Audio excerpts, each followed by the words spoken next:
Last week I shared a story that happened to me while I was wearing kippah on the street in New York City, and how my friend all of a sudden recognized me and came to help.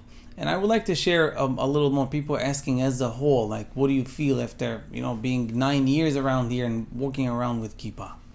So I would like to say I thought of a few things that happened to me.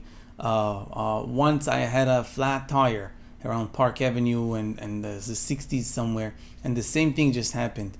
I didn't really need help, but a family of people passed by and they saw me with kippah, and of course they right away manishma, whatever it is, and I'm not sure they were Israelis, but they were in to help. So you need help? I said thank you so much. I think I got it, and they kept going. But I'm saying it was a nice experience. Another time I remember I went with my kids to Home Depot, and that was actually out in Jersey, and wearing kippah, walking around, and a guy, a person, actually was a black man, stops us. He says, "You guys, I hear you talking. You're from Israel." I said, "Yes." He says, "I was in Israel. It was so beautiful. He was, and then he started saying, I said, "Okay, God bless you. May you go again and enjoy yourself," and this and that.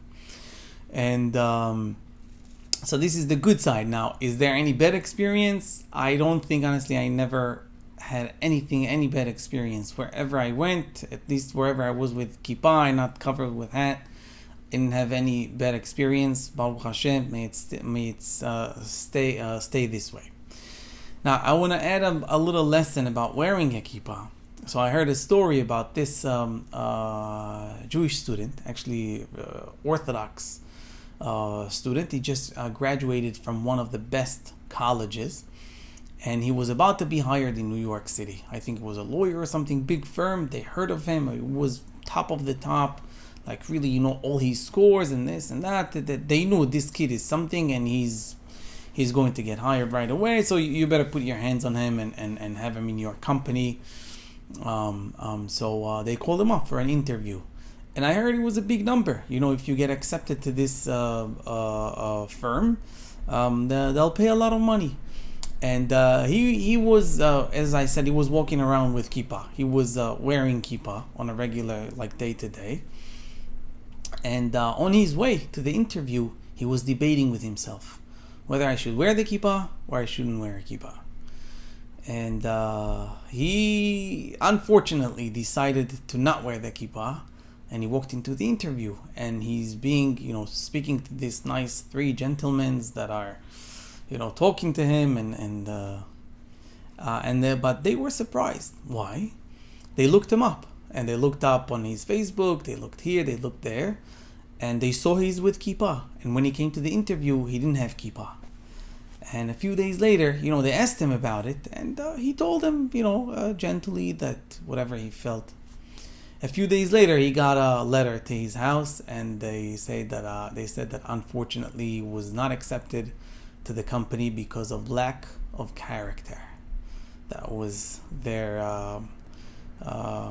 So you see, again, from the story that I shared about meeting that person, he only recognized me because of the kippah, and I made a decision, to stick to Hashem, to at least not be ashamed of who I am.